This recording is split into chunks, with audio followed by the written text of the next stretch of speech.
ورحمۃ اللہ وبرکاتہ. نحمده ونصلي على رسوله الكريم اما بعد. اعوذ باللہ من الشیطان الرجیم. بسم اللہ الرحمن الرحیم. میں آج اس باوقار جلسہ میں آپ لوگوں کے سامنے کھڑی ہوں. پہلے میں آپ سبھی لوگوں کے آنے کا شکریہ ادا کرتی ہوں.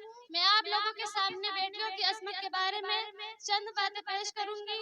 مجھے امید ہے کہ آپ لوگ میری ان تمام باتوں کو بغور سمجھ فرمائیں گے اور دعا کیجیے اللہ تعالیٰ ہم کو صحیح بات کہنے کی توفیق عطا فرمائے. آمین.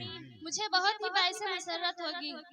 اسلام جب آیا تو اس نے دین عظمت کو سکھایا. اسلام جب آیا تو اس نے دین عظمت کو سکھایا. جب آیا سرکار دو جہاں احمد مصطفیٰ تو بیٹیوں کی عصمت کو بتایا. پیش کرتی ہوں تمنائے محبت کا سلام. پیش کرتی ہوں تمنائے محبت کا سلام. اپنے احباب کو دے رہی ہوں مسرت کا پیام. ہے شکر اس خدا کا جس نے دن دکھایا. ہے شکر اس خدا کا جس نے دن دکھایا. ہاتھوں میں دی امانت سینوں میں علم آیا. اسلام میں بیٹیوں کی عظمت. اگر لڑکی کی پیدائش کا گھر میں ذکر سن لیتے.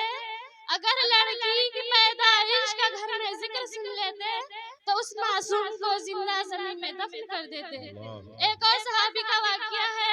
وہ حضور صلی اللہ علیہ وسلم کے سامنے بیان کرتے ہیں کہ اے اللہ کے رسول, زمانے جاہلیت میں ہمارا یہ عالم تھا کہ ہمارے یہاں صرف ایک لڑکی تھی. جب میں نے اس لڑکی کے پیدا ہونے کی خبر سنی تو مجھے بہت افسوس ہوا. میں نے سوچا آخر اس کو دنیا میں رکھ کر کیا کریں گے. جب وہ ذرا ہوشیار ہوئی تو میں نے اس کو اپنے گود میں لے کر ایک جنگل کی اور چل پڑا. ارادہ تھا کہ لڑکی کو کسی کنویں میں ڈال دیں گے. جب میں جنگل کی طرف جا رہا تھا تو مجھ سے بہت ہی پیاری پیاری باتیں کرتی ہوتی جا رہی تھی, لیکن میرے دل کے اندر نہ کوئی گھبراہٹ اور نہ ہی اس معصوم بچی کی باتوں کی کوئی محبت. جب میں کنویں کے پاس پہنچا میں نے اس کو کنویں میں ڈال دیا. جب میں کنویں میں ڈالتا تھا تو اس کی زبان سے آواز نکلی کہ اے ابا جان مجھے پکڑ لیجئے. اے ابا جان مجھے پکڑ لیجئے. اے ابا جان مجھے پکڑ لیجئے. میں نے درد بھری آواز اس بچی کی سنی, پھر بھی میرے دل کے اللہ کا کوئی خوف نہیں پیدا ہوا. کرو مہربانی تم اہل زمین پر. کرو مہربانی تم اہل زمین پر. خدا مہربان ہوگا عرش بری پر. حضرت ابن عباس فرماتے ہیں زمانے جاہلیت میں ہمارے یہاں جب عورت ولادت کے قریب ہوتی تو اس کو گڑھے پر بٹھا دیا جاتا. اگر لڑکی پیدا ہوتی تو اس کو اسی میں دفن کر دیتی تھی. پورا واقعہ سنتے رہے اور روتے رہے.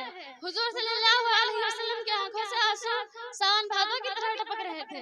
جب وہ واقعہ پورا کر چکے تو آپ نے فرمایا سنو اے لوگوں, جب میں نہیں آیا تھا تم نے جو جہاں بیٹیوں کے ساتھ سلوک کیا, تم نے دفن کیا, تم نے زنا کیا, تم نے مال کو پامال کیا. سنو اب میں عورتوں کی صداؤں کا جواب بن کر آیا ہوں. سنو اب میں بیٹیوں کے افواہ کا جواب بن کر آیا ہوں. اب بیٹیوں کو دفن نہیں کیا جائے گا, بلکہ جس کے گھر میں بیٹی پیدا ہوگی وہ خوشی منائے گا. میں اس کو جنت کا بشارت عطا کروں گا اور جنت میں میرا پڑوسی بنایا جائے گا. بلکہ آقا نے آ کر فرمایا بیٹی کا باپ ہونا عیب نہیں, میں خود بیٹیوں کا باپ ہوں. میری چار بیٹیاں ہیں. اللہ اکبر. پھر میرے رسول نے بیٹی کو کتنا بلند فرمایا ہے. پیدا ہوتی ہے تو ماں باپ کو جنت بناتی ہے, جوان ہوتی ہے تو شوہر کو جنت بناتی ہے. ماں بن میری بیٹی نے فرمایا ہمارے قدموں کے نیچے جنت ہے. وہ کسی کی بیٹی ہی تو ہے جس کے قدموں کے نیچے جنت ہے. بیٹی سراپا جنت ہے, کبھی ماں باپ کے لیے تو کبھی شوہر کے لیے. اسی لیے اسلام کا یہ نظام ہے اگر کسی کو دنیا میں جنت چاہیے تو میرے رسول نے فرمایا جس کو نیک بیوی مل گئی اس کو دنیا میں جنت مل گئی. اسلام میں عورت کا مقام ہے. آج میں آپ کو بتاؤں گی کہ اللہ کے رسول نے ارشاد فرمایا ہے اگر تم سفر سے آؤ اور تمہارے ہاں 3 بیٹیاں اور 1 بیٹا ہو. اللہ اکبر. جس کی بیٹیاں 3 ہوتی ہیں اور بیٹا 1 ہوتا ہے تو لوگ کس سے زیادہ محبت کرتے ہیں. لوگ کہتے ہیں زیادہ محبت بیٹے سے ہوتی ہے کیونکہ وہ 1 بیٹا ہے اور وہ کئی بیٹیاں ہیں. لیکن میرے رسول صلی اللہ علیہ وسلم نے ارشاد فرمایا اگر سفر سے آؤ اور تمہارے ہاں 3 بیٹیاں اور 1 بیٹا ہو, اگر کوئی سامان یا تحفہ دینا چاہتے ہو تو پہلے بیٹے کو مت دینا, پہلے بیٹی کو دینا, کیونکہ بیٹی کا دل بڑا نازک ہوتا ہے, بیٹی کا دل بڑا کمزور ہوتا ہے. میرے رسول صلی اللہ علیہ وسلم نے فرمایا جس نے بیٹی کا دل دکھایا اس سے پیغمبر کا دل دکھایا, اس سے محمد کا دل دکھایا, اور جس نے رسول صلی اللہ علیہ وسلم کا دل دکھایا وہ جنتی کیسے ہو سکتا ہے. اللہ اکبر. اسلام میں بیٹی کی عظمتیں ہیں.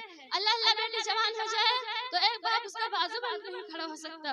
اسلام میں بیٹی کا مقام یہ ہے۔ میرے رسول صلی اللہ علیہ وسلم نے فرمایا لوگ سب سے زیادہ کعبہ کی تعظیم کرتے ہیں، سارے دنیا کی مسجدوں سے زیادہ کعبہ والی مسجد کی تعظیم کرتے ہیں۔ میرے رسول صلی اللہ علیہ وسلم نے فرمایا میں بیٹیوں کی عزت کعبہ سے بلند کرتا ہوں۔ اللہ اکبر۔ سامعین محفل، بیٹی کا ہمارے ہاں بیٹیاں کعبہ سے افضل ہیں، اسی لیے اسلام میں بیٹی کو پردہ کا حکم دیا جاتا ہے۔ اللہ جب بیٹی جوان ہو جائے اور بالغ ہو جائے تو اس کا نکاح اس کے بغیر اجازت کے نہ کرے۔ حضرت ابو ہریرہ سے روایت ہے اور انہوں نے فرمایا صحیبہ بالغہ کا نکاح نہ کیا جائے جب تک کہ اسے اجازت نہ لیا جائے، بکرانہ بالغہ کا نکاح نہ کیا جائے جب تک کہ اسے آرڈر نہ لیا جائے۔ جب لوگوں نے کہا اللہ کے رسول اس کی اجازت کیسی ہوگی تو حضور صلی اللہ علیہ وسلم نے فرمایا اس کی اجازت ہے کہ وہ خاموش رہے۔ وآخر الدعوانا الحمدللہ رب العالمین۔ السلام علیکم۔